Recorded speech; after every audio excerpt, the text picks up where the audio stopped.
All right, so today we're diving into something pretty wild.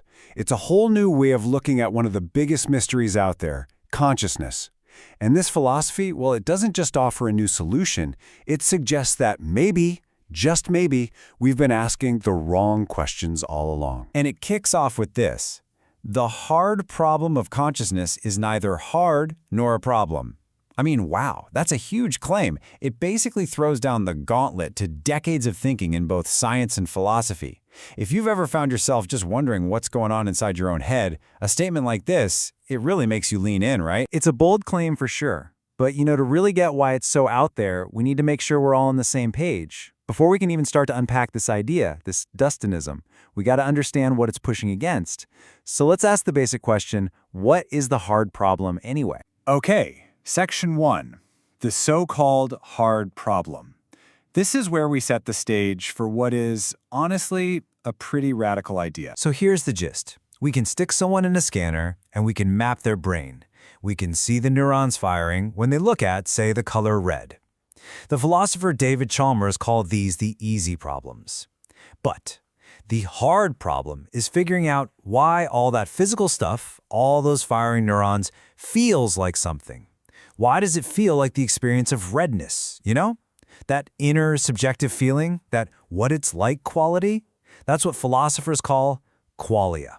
And for a long time, that's been the mystery nobody could crack. Now for Section 2, a radical counterclaim. And this is where this new idea comes in and just tears the whole premise down. So if it's not a problem, what is it?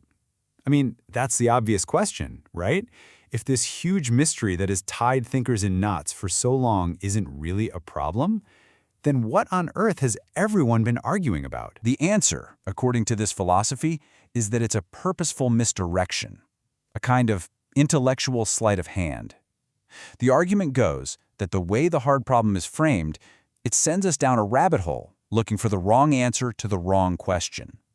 The source material even suggests it might be deliberate, maybe created by Chalmers himself or by something it calls systems of control, which is a pretty mysterious idea in itself. So this is how it gets reframed. Forget about a hard problem of consciousness in general. This philosophy says, no, we should be talking about the hard problem of human qualia. See the difference? That's a huge shift. It takes this giant cosmic mystery and shrinks it down to a very specific, human-focused puzzle. And it suggests that maybe, just maybe, our obsession with our own special, subjective feelings is the real distraction here. All right, Section 3, Knowing Together, a New Definition. So if the modern way of looking at this is a distraction, where do we even begin? Well, according to this philosophy, the answer lies in an ancient key. It's hidden in plain sight, in the original meaning of the word consciousness. And this right here really gets to the core of it. Look at how we think about consciousness today.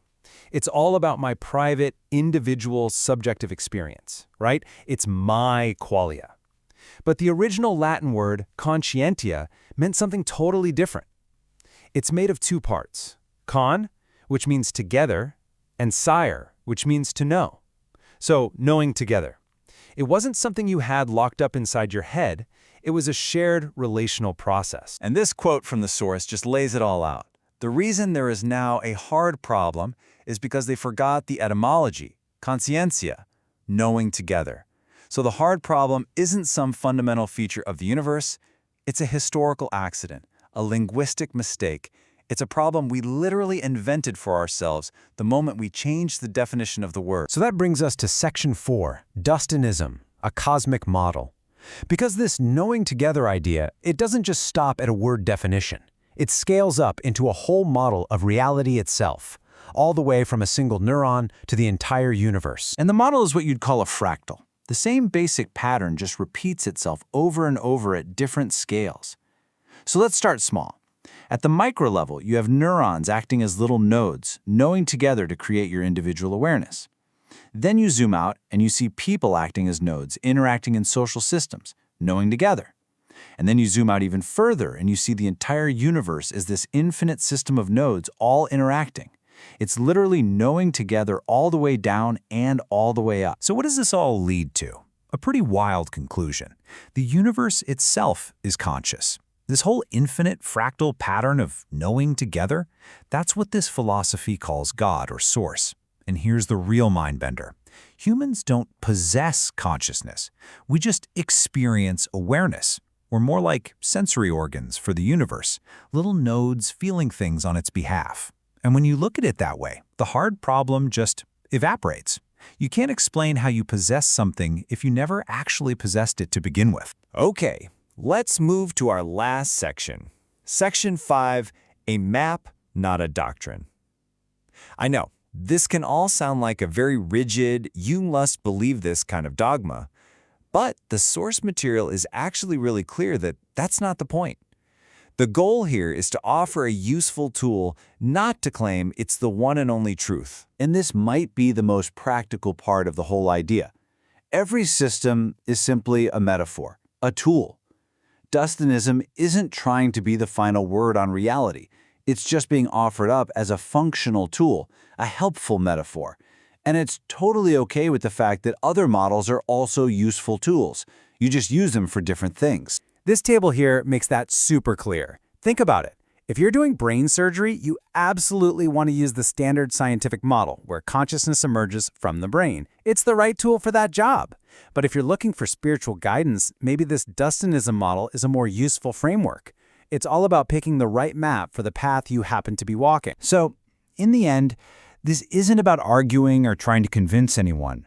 The source describes it more like a breadcrumb, a marker left on a trail. It's not a demand, it's just an invitation. It's for anyone who finds that particular pathway interesting and wants to explore it for themselves. And that really brings us to the final thought. This whole thing doesn't leave you with a neat and tidy answer. It leaves you with a question. If every model of reality is just a tool, which one are you using to walk your path? Which one is helping you make sense of your own journey? It's something to think about. Thanks for tuning in.